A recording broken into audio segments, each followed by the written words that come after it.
Yo, what's up? Sobat belajar semua, Assalamualaikum warahmatullahi wabarakatuh. Kembali lagi di Live Classes Matematika. Yes, hari ini khusus untuk membahas TPA atau TPS UTBK. Bagi sobat belajar yang sedang mempersiapkan dirinya untuk membidik, menjemput impiannya masuk ke kampus favorit, kampus perguruan tinggi favorit. Yuk, silahkan disimak pembahasan soal yang ada. Adapun di sini kakak akan menyajikan soal TPA atau TPS UTBK. Soal pertama akan berkaitan dengan pola bilangan. Soal kedua, oke, ini soal pertama. Soal kedua akan juga sebenarnya berkaitan dengan suatu pola, namun di sini disediakan pola huruf. Oke. Soal ketiga. Soal ketiga ini akan berkaitan dengan jika W lebih besar dari 0, artinya kita akan menganalisis informasi-informasi yang disediakan oleh soal. Kita analisis. Oke. Soal ketiga juga ada kaitannya dengan suatu sudut, hubungan sudut di mana ada complementary, supplementary, oke. Di sini disediakan persamaan yang dianalisis atau berdasarkan hasil sudut untuk menemukan suatu nilai variabel. Soal selanjutnya juga berkaitan dengan analisis dari suatu informasi yang disajikan. Informasi yang disajikan berupa statement dan juga tabel, yang mana kita akan memilih jawaban yang tepatnya yang mana. Oke, soal selanjutnya berkaitan dengan persamaan kuadrat. Sudah langsung mengkerucut ke dalam konsep matematika. Oke, berkaitan dengan persamaan kuadrat yang mana akal-akalnya saling berkebalikan. Oke, bisa dilihat. Soal selanjutnya masih dalam persamaan kuadrat. Oke, di sini kita bermain dengan angka dan bilangan. Paling sedikit berapa bilangan yang harus kita pilih dari 1 sampai dengan 8 supaya di antara bilangan-bilangan tersebut pasti ada 2 bilangan yang berjumlah 9. Dan soal selanjutnya akan berkaitan dengan banyaknya cara atau suatu kaidah menentukan banyaknya susunan. Sebuah kantor memiliki 6 ruangan, terdapat 5 orang karyawan, maka banyaknya cara penempatan 5 orang tersebut. Bisa aja si orang pertama nempatin ruang pertama, si orang pertama nempatin ruang kedua, dan seterusnya. Nanti kita akan bahas ya. Yang selanjutnya juga akan mengkuncut kembali kepada persoalan matematika yang berkaitan dengan trigonometri. Trigonometri tentunya berhubungan dengan suatu rasio sisi sudut. Oke. Seperti ini. Selanjutnya masih berkutat kepada banyak cara. Yang tadi banyak cara, tapi di sini banyak bilangan 7 angka berbeda yang dapat dibentuk dengan cara mengubah susunan angka yang ada disediakan susunan angkanya 2, 5, 0, 4, 2, 2, 4. Oke. Selanjutnya kembali mengkerucut kembali kepada persoalan matematika ialah trigonometri, yang mana nanti kita akan selesaikan dengan konsep atau dasar dari identitas trigonometri. Oke, berarti total akan ada 12 soal yang kakak bahas di sini. Semoga waktu 45 menit ini cukup.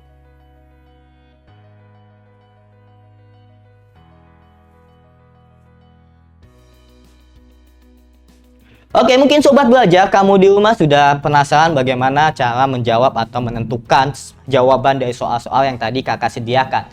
Oke, untuk soal pertama berkaitan dengan pola. Di sini ada 20, 22, 23, 25, 32, 38. Dan kita melengkapi dua pola yang lumpang ini, dua angka yang lumpang ini kira-kira berapa sih isinya? Terakhir 53. Apakah A 30 dan 42, B 35 dan 47, C 33 dan 41, D 41 dan 52, E 42 dan 54. Kira-kira yang namanya pola dia harus punya aturan, susunan aturan tertentu. Kita cari dulu aturannya seperti apa. Oke. Di sini ada 20. Dilanjutkan dengan 22, 23, 32, 25. Oke.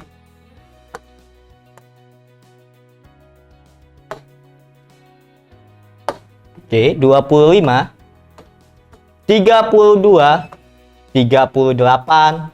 Lalu kita akan mengisi yang kosongnya sampai dengan 53. Oke, kakak tulis kembali. Kita lihat polanya. Kira-kira kalau 20 ke 22 kan 2. 22 ke 23 1. 2 ke sini 7. Tidak beraturan polanya atau aturannya tidak beraturan. Kita cari yang teratur mungkin. Kalau kakak lompat dari 20 ke 25 tambah 5. 22 ke 32 tambah 10. 23 dia harus melompati 25 dan 32 tambah 15. Oke, sudah teratur ya polanya ya. Setiap 20 melompati 2 angka tambah 5. 22 melompati 2 angka ke 32 tambah 10. Begitu juga yang selanjutnya.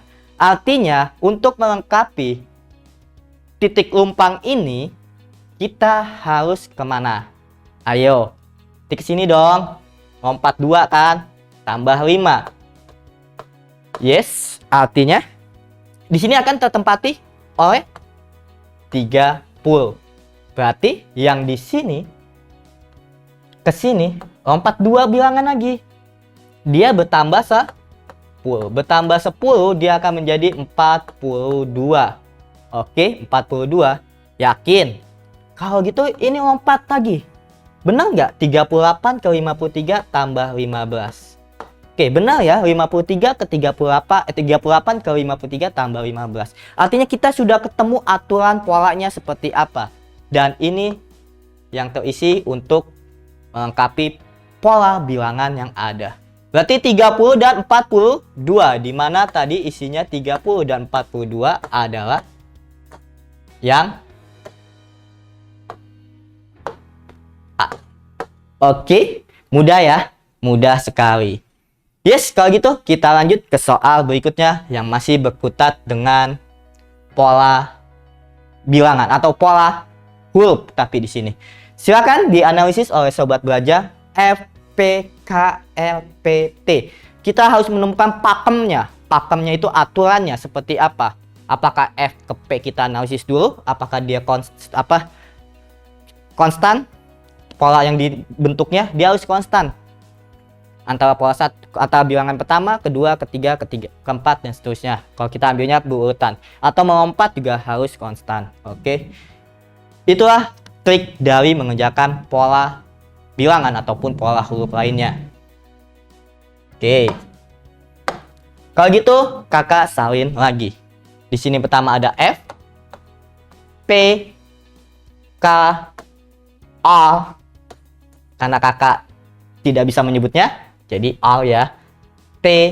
Kira-kira pola berikutnya berapa sih kita analisis? Kalau misalkan F ke P kejauhan ya, F, G, H, I, J, K, L, M, N, O, P. Apakah P ke K? P ke K malah mundur. K ke L maju tapi tidak terlalu jauh.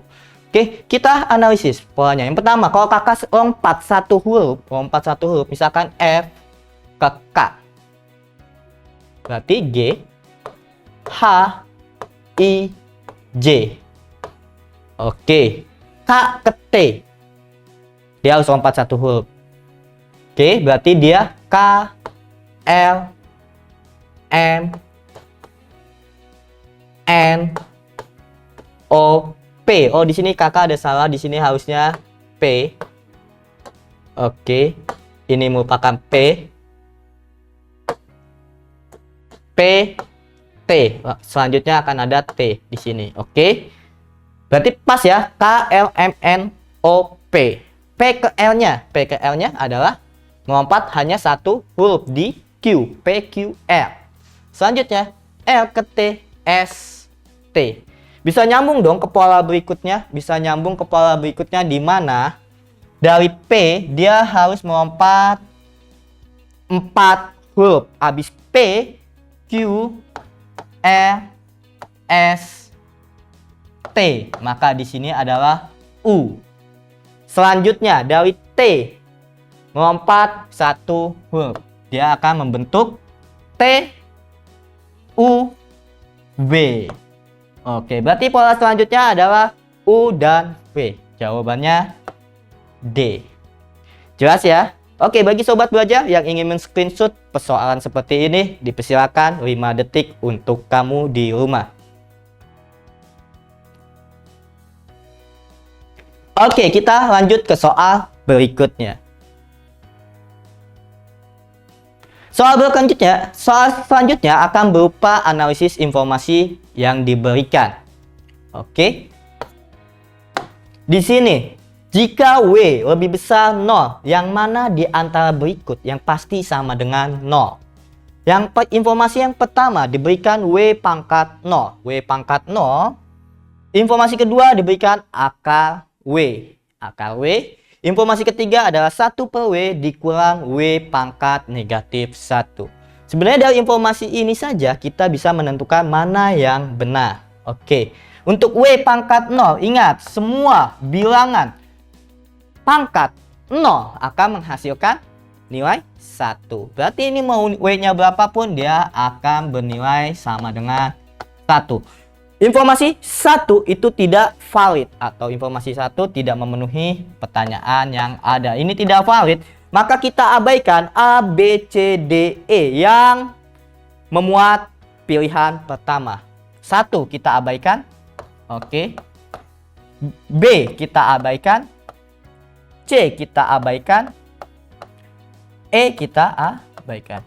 Ya, hanya ada satu kemungkinan informasi yang valid, yaitu yang D. Benar nggak sih? Kalau 2 kan bisa aja kan nilainya 0. Tapi di sini ada syaratnya, W lebih besar dari 0. Maka di sini W-nya lebih besar dari 0. Dia tidak akan memuat sama dengan 0. Akar W tidak sama dengan 0 karena ada syarat W lebih besar dari 0. Oke. Untuk 1 per W dikurang W pangkat negatif 1. W pangkat negatif 1 itu kan 1 per W. Ingat nggak? A pangkat negatif N. Dia akan menghasilkan 1 per A. Dia akan menghasilkan 1 per A. Berarti 1 per W dikurang 1 per W. Anggap aja lah W-nya 2. 1 per 2 dikurang 1 per 2, 0. Maka sudah pasti hasilnya 0. Maka informasi yang diberikan hanya 3 yang benar. Hanya 3 yang benar. Oke. Mudah ya? Mudah sekali. Oke. 5 detik untuk sobat belajar men-screenshot soal serta pembahasan yang ada. Silakan. Oke, kita lanjut. Kita lanjut ke soal berikutnya.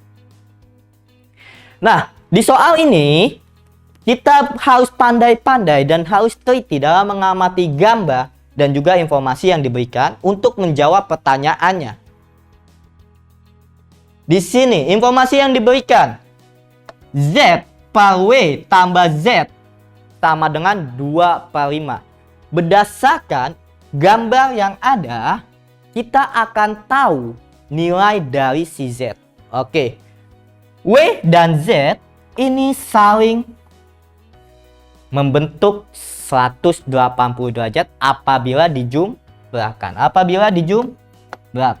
Berarti W ditambah Z sama dengan 180 derajat.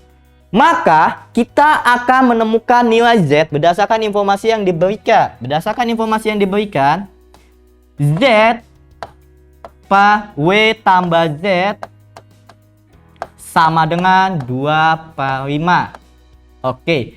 Z per W tambah Z berapa? W tambah Z 180 kan? Kita ganti W tambah Z 180 derajat sama dengan 2 per 5. Dari hasil kali silang 180 kali 2 360 derajat. 360 derajat kita bisa bagi 5. Z sama dengan 360 per 5 sama dengan 72 derajat. Oke, Z-nya sudah ketemu di sini 72 derajat. Oke.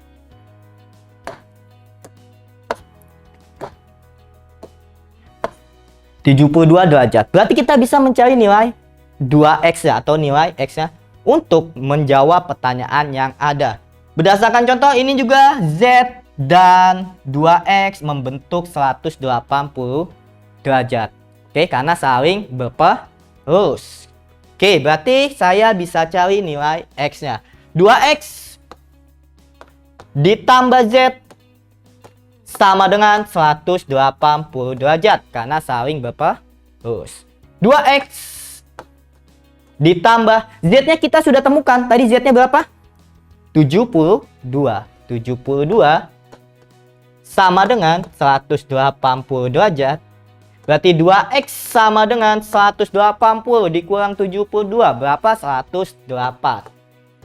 180 derajat, X-nya sama dengan 108. Kita bagi 2 menjadi 54 derajat. Oke, nilai X-nya sudah ketemu. Kita bisa banget menjawab pertanyaan yang ada. 3X ditambah 40 berapa? Artinya X terganti 54 ditambah 40. 54 ditambah ini adalah 162 ditambah 40 berarti sama dengan 202. Oke, we get it. Kita dapat hasilnya Eureka 202. A, B, C, D, E. Mudah ya? Mudah. Silakan sobat belajar yang ingin men-screenshot 5 detik untuk kamu.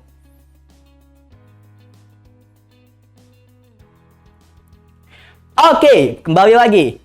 Kita ke soal berikutnya. Berdasarkan informasi statement yang ada, pernyataan yang ada, dan juga tabel yang ada, kita menentukan mana kuantitas yang benar, hubungan kuantitas yang benar. Informasi atau statement, pernyataan 1/5 kurang dari X per 15 dengan X bilangan bulat. Ingat, X bilangan bulat. Manakah hubungan yang benar antara kuantitas P dan Q berdasarkan informasi yang diberikan? Informasinya berdasarkan tabel.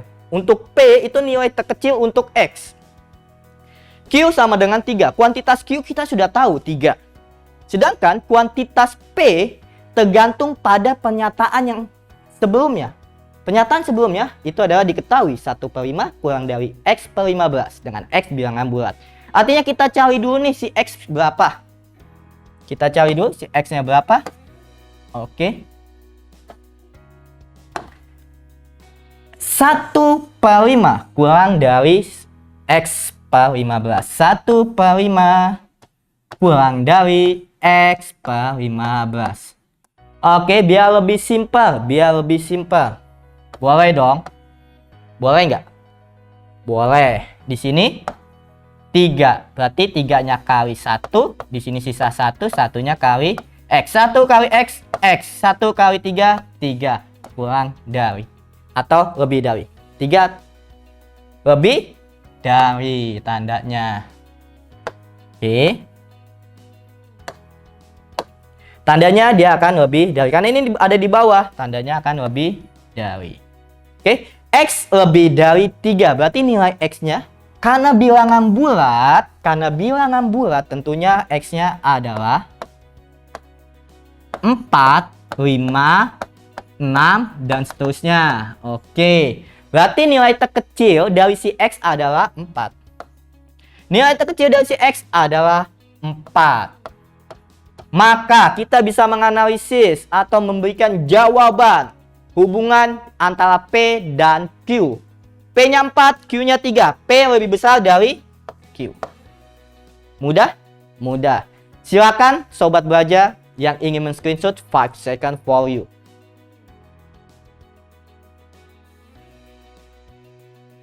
Oke, kita kembali lagi. Lanjut, kira-kira soal berikutnya tadi tentang apa? Yes, berkaitan dengan masalah matematika. Oke, konsep dasar kita tentang matematika. Di sini tentunya persamaan kuadrat. Persamaan kuadrat yang ada clue-nya atau pernyataan agar akar-akar persamaan memiliki akar-akar saling berkebalikan. Kalau saling berkebalikan itu seperti apa sih? Berkebalikan. Kalau saya 2 berarti kamu 1/2. Kalau saya 1/2 kamu 2. Itu yang namanya konsep ketebalikan. Nah, maka karena di sini akar-akar persamaan kuadrat itu selalu X1 dan X2. Berkebalikan, saling berkebalikan. Berarti anggap saja X1 sama dengan 1 per X2. Maka nilai A di sini kan sudah jelas. Kalau ini adalah AX kuadrat plus BX plus C sama dengan 0. Oke. X1 dikali X2 itu kan sama dengan konstanta per variabel X kuadrat. Berarti per A. Oke. Bisa disimak dong. X1 itu sama dengan 1 per X2. Berarti 1 per X2 dikali X2 sama dengan C-nya berapa? C-nya di sini adalah A. Oke. Konstantanya A. Per A-nya berapa di sini? A-nya adalah minus 2. Oke. 1 per X2 dikali X2 boleh tereliminate? Boleh. Sehingga dia menghasilkan, saya ke sini ya. Oke. Sehingga dia akan menghasilkan 1 sama dengan A per min 2. Sudah ketebak A-nya berapa? Berarti A ini kalikan ke sini. Min 2 kali 1 sama dengan min 2. Inilah jawaban untuk persoalan persamaan kuadrat pada soal TPA UTBK. Oke, minus 2. Sekali lagi, 5 seconds for you.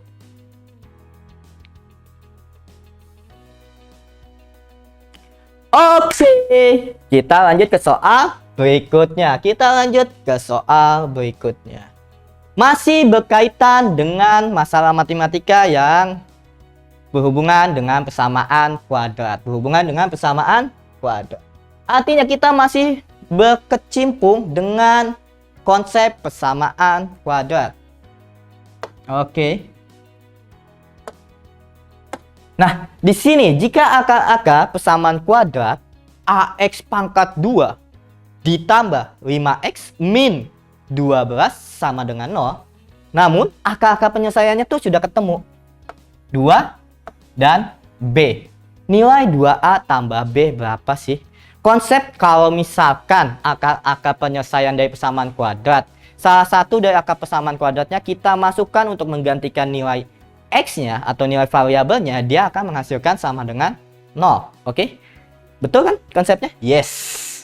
Berarti anggap saja X1 sama dengan 2, X2 sama dengan B. Baik X1 ataupun X2 ketika diinput ke persamaan kuadratnya, dia akan sama dengan 0. Misalkan ini X1 sama dengan 2, saya input ke AX kuadrat plus 5X min 2. Dia akan menghasilkan 0 dong, saya input. Dia akan menjadi A 2 pangkat 2 ditambah 5 dikali 2 minus 2 sama dengan 0. 2 pangkat 2 ya 4A ditambah 10 dikurang 2 sama dengan 0. 10 kurang 2 8. 4A ditambah 8 sama dengan 0. 4A sama dengan negatif 8. Sudah ketebak A-nya berapa? A-nya negatif 2. Oke, kita baru dapat nilai A-nya. Sedangkan pertanyaannya nilai dari 2A tambah B. Berarti kita harus tahu nih nilai B-nya berapa. Nilai A-nya sudah dapat, bisa menggantikan atau menemukan konsep baku dari persamaan kuadratnya. Persamaan kuadratnya dengan AX kuadrat plus 5X minus 12. Oke, di sini minus 12. Berarti di sini minus 12 ya. Kakak kurang 1 digit. Oke, berarti di sini bukan 8. Seharusnya adalah 10 dikurang 12 adalah 2. Minus 2. Oke, maaf. Kurang teliti, minus 2. Artinya nilai A-nya akan mendapatkan hasil Oke. Nilai A-nya akan dapatkan hasil 1/2.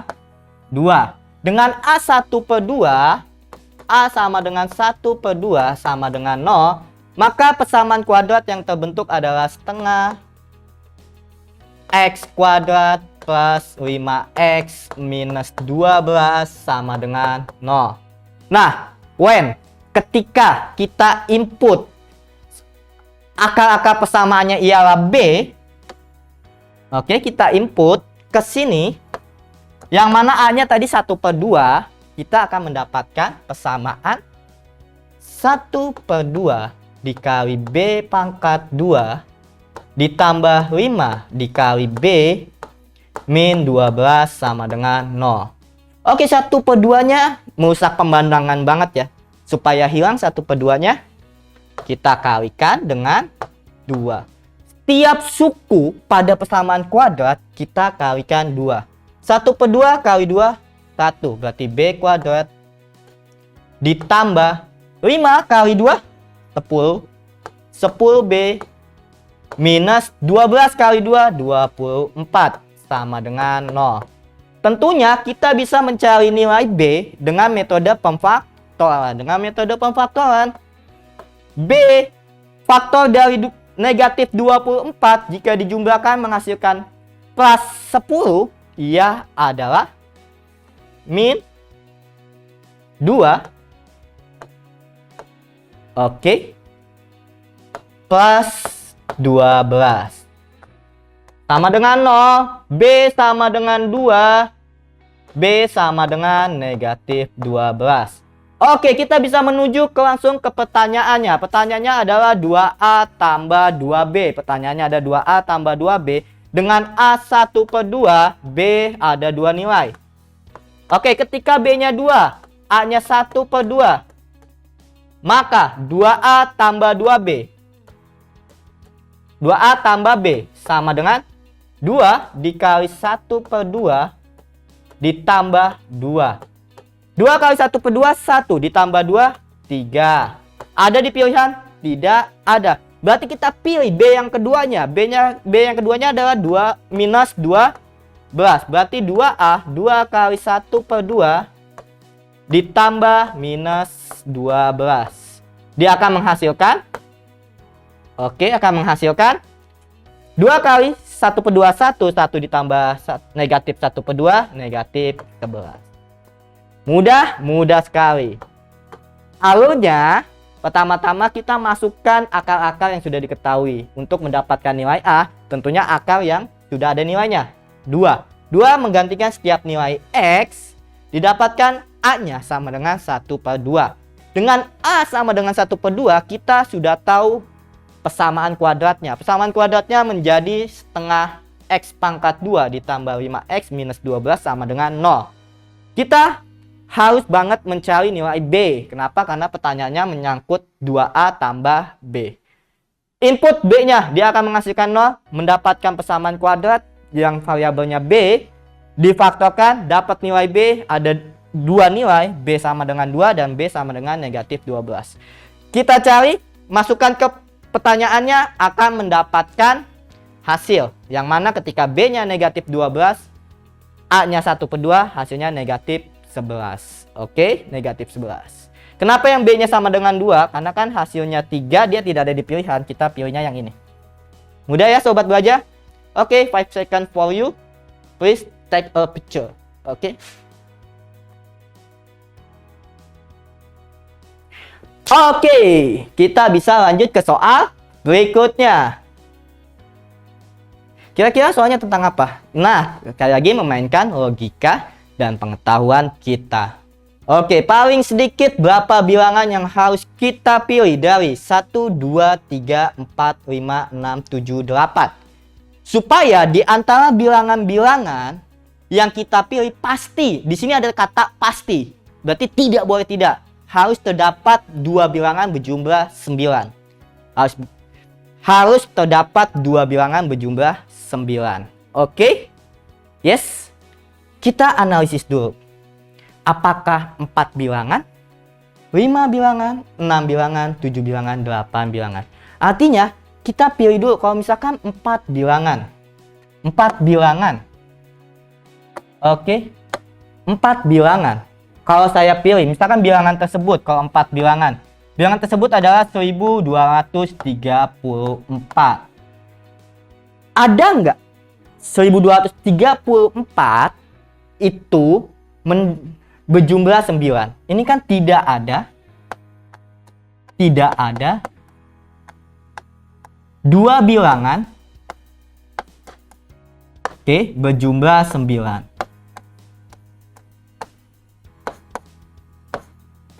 Walaupun 2 tambah 3 tambah 4 9, tapi kan dia 3 bilangan. Di sini kan pastinya dia harus 2 bilangan berjumlah 9. Berarti 4 bilangan, walaupun ada nanti ada 4, 5, 6, 7, tapi kan 1 2 3 4 nggak termasuk. Di sini yang kita pilih supaya di antara bilangan-bilangan tersebut harus ada 2 bilangan berjumlah 9. Harus ada banget tuh. Ini nggak masuk kriteria. Oke, bagaimana dengan 5 bilangan? 5 bilangan, saya pilih yang terkecilnya ya adalah 12.345 deh. Ada dong. Ada di sini. 4 tambah 5 sama dengan 9. Oke, ini bilangan yang terbentuk. Berarti semua pasti mencangkup. Bilangan-bilangan kita pilih pasti mencangkup 2 angka atau 2 bilangan berjumlah 9. Artinya pilihannya yang mana? Yang B. Tidak perlu melanjutkan yang C, D, dan E. Walaupun yang C, D, E adalah terdapat 2 bilangan berjumlah 9, namun yang terkecil lah, paling sedikit kan ditanyanya, paling sedikit. Mudah ya? Mudah banget jika sobat belajar semua menyimak apa yang tadi kakak jabarkan. Jelas? Oke, 5 seconds for you untuk take a picture. 1, 2, 3, 4, 5. Oke, kita lanjut ke soal berikutnya. Soal berikutnya. Sebuah kantor memiliki 6 ruangan. 6 ruangan loh. Jika terdapat 5 orang karyawan, maka banyak cara penempatan tersebut berapa sih? Ada 5 orang karyawan. Oke, ada 5 orang karyawan. Misalkan si rambut 1, si kriwil, oke, si tanpa rambut, si handsome, oke, si belah tengah, oke. Nah, ini 5 orang karyawan ini masing-masing akan menempati 6 ruangan. Berarti ruangan pertama, ruangan kedua, ruangan ketiga, ruangan keempat, ruangan kelima, ruangan ke-6. Bisa saja si rambut 1 saya tempatkan di ruangan 1, tapi atau saya tempatkan di ruangan 2, atau saya tempatkan di ruangan 3, selanjutnya sampai ruangan 6. Berarti masing-masing person, masing-masing orang memiliki kesempatan 6 dong. Memiliki kesempatan 6. Maka untuk menjawab banyaknya cara penempatannya ialah banyaknya cara penempatan. Berarti 6 pangkat 5. Karena masing-masing ruangan kan ada 6 ruangan yang akan banyak atau pilihan yang disediakan ada 5. 6 pangkat 5. 6 pangkat 5 berapa sih? 6 pangkat 2, 36. 6 pangkat 3, 216. Berarti 6 pangkat 3, 216. Yang belakangnya tidak 6 kita abaikan. Ini bukan pilihan, ini bukan pilihan. 216 dikalikan 6. Oke, 36, 9. Ini bukan, karena baru posisi 6 pangkat 4. Oke, berarti kalau dikalikan 6 lagi posisi masih ribuan. Ini udah puluhan ribu. Tentunya yang B. Karena masih ribuan.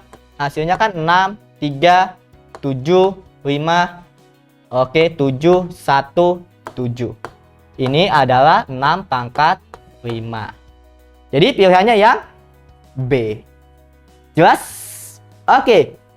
Punya kesempatan 5 detik untuk mengambil gambar soal dan juga penjelasan. Silakan sobat belajar 5 detik. 1, 2, 3, 4, 5. Oke, siap untuk soal selanjutnya. Lanjut. Berkaitan dengan masalah matematika lagi, kita mengkerucut di masalah matematika lagi, tapi melibatkan konsep trigonometri. Oke, di sini jika sin A sama dengan akar 2PQ dan tan A akar 2PQ per P min Q, maka P kuadrat ditambah Q kuadrat itu berapa sih? P kuadrat ditambah Q kuadrat berapa? Silakan disimak. Sin A akar 2PQ, tan A akar 2PQ per P min Q. Tan A dia akan bernilai sin A per cos A. Benar nggak? Tan A itu sin A per cos A. Benar dong, sin per cos sama dengan tan. Berarti ini sama dengan akar 2PQ per P minus Q. Artinya cosnya adalah nilainya anggap P min Q. Ya dong, cosnya P min Q karena sinnya akar 2PQ, cocok akar 2PQ. Cosnya P min Q. Kita gambarkan segitiga siku-sikunya karena kalau berbicara atau membahas trigonometri, dia berhubungan dengan perbandingan sisi dan sudut, khususnya pada sudut-sudut istimewa, yaitu menggunakan segitiga siku-siku. Jika A-nya adalah di sini sudut A-nya, maka sin demi depan samping, depan miring. Berarti di sini akar 2PQ cosami berarti P min Q. Artinya ini kan P min Q per 1, ini adalah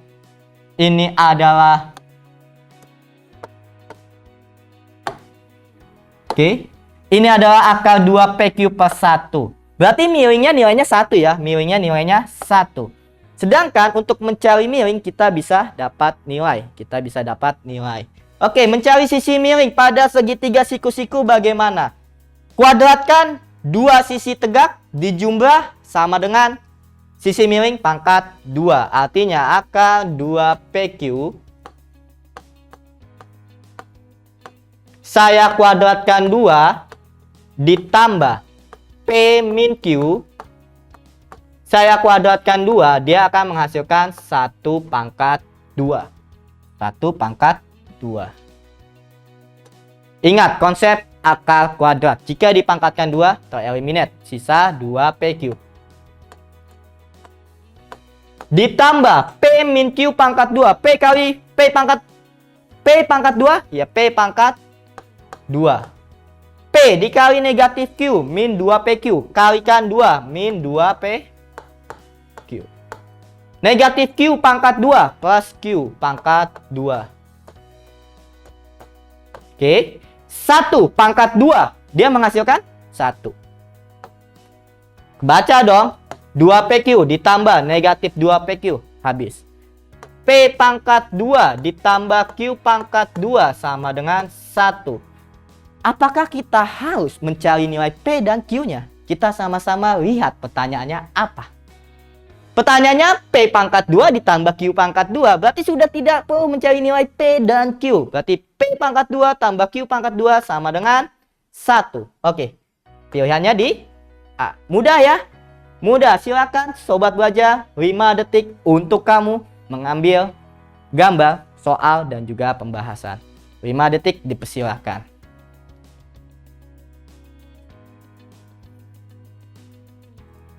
Oke, balik lagi, kita lanjut ke soal berikutnya. Yes, di sini soalnya banyak bilangan 7 angka berbeda yang dapat dibentuk dengan cara mengubah susunan angka 2, 5, 0, 4, 2, 2, 4. Artinya ini adalah 2.504.224. akan dibentuk lagi 7 bilangan berbeda. 7 bilangan berbeda, bukan lagi 2, 5, 0, 4, 2, 2, 4. Artinya dia akan dibentuk bisa aja menjadi 5, 2, 0, 4, 4, 2, 2. Oke. Dia bisa jadi seperti ini. Ini kan 7, 1, 2, 3, 4, 5, 6, 7. Tapi boleh nggak jadi seperti ini? 0, 5, 2, 4, 2, 4, 2. Boleh nggak? Tidak boleh. Kenapa tidak boleh? Karena ini akan berubah nilainya. Bukan lagi jutaan, tapi hanya menjadi ratusan ribu. Karena nolnya di depan. Berarti yang seperti ini tidak kita boleh eksekusi. Ini nggak boleh ya. Artinya kita bikin dulu penempatan 7 bilangan tersebut dengan cara kombinasi. Berarti 7 faktorial yang memuat 7. Banyak bilangan 7 bilangan. Banyak. Oke. 7 bilangan. Berarti 7 faktorial yang sama. Yang sama itu ada 2. 2 ada 3. 1, 2, 3. Oke. Dari bilangan 2.504.224. Duanya ada 3. Oke, berarti 3 faktorial. Dikali yang sama lagi 4. 4-nya ada 2. Ada 2. Berarti dikali 2 faktorial. Sama dengan 7 kali 6 kali 5 kali 4 kali 3 faktorial. 3 faktorial dikali 2 kali 1. Atau eliminate 3 faktorial. 2 kali 1 2. Boleh? Boleh. Berarti kan 30, 210, 420. Apakah sampai di sini sudah selesai? Belum. Tenang. Kenapa? Karena masih ada syarat satu lagi. Syarat satu laginya apa? 0 di depan tidak boleh kita execute. Atau tidak boleh kita eksekusi. Tidak boleh kita ambil. Kenapa? Karena kan ini akan merubah nilai dari bilangan 7 bilangan itu. Yang tadinya jutaan, dia hanya menjadi ratusan ribu. Berarti 0 di depan. 0 di depan ada berapa? 0 di depan tidak diperkenankan ya. Tidak ditulis. Oke. 0 di depan. 0 di depan berarti dia tersisa 6 faktorial. Yang samanya masih sama. 2 ada 3, 4 ada 2. Berarti 3 faktorial dikali 2 faktorial. Sama dengan 6 kali 5 kali 4 kali 3 faktorial. 3 faktorial dikali 2 kali 1. Oke, coret. 2. 6 kali 5 30. 30 kali 2 60. Oke, berarti secara total ada berapa bilangan? Totalnya adalah 420 dikurang 60. Total akan ada 7 bilangan 7 angka yang berbeda dapat dibentuk dari ini. Ada totalnya adalah 360 bilangan. Inilah jawabannya. Mudah ya? Mudah banget. Oke, 5 seconds for you to take a picture. Oke, sudah soal TPA UTBK tuntas sudah kakak bahas. Oke, so semoga pembelajaran hari ini bermanfaat dan juga menumbuhkan percaya diri untuk sobat belajar semua dalam menghadapi ujian UTBK dan juga menggapai cinta dan cita untuk masuk ke kampus pilihan sobat belajar semua. Karena sekarang belajar mudah, ayo belajar. See you next time. Assalamualaikum warahmatullahi wabarakatuh. Jangan lupa belajar, karena sekarang belajar itu mudah. Ayo belajar!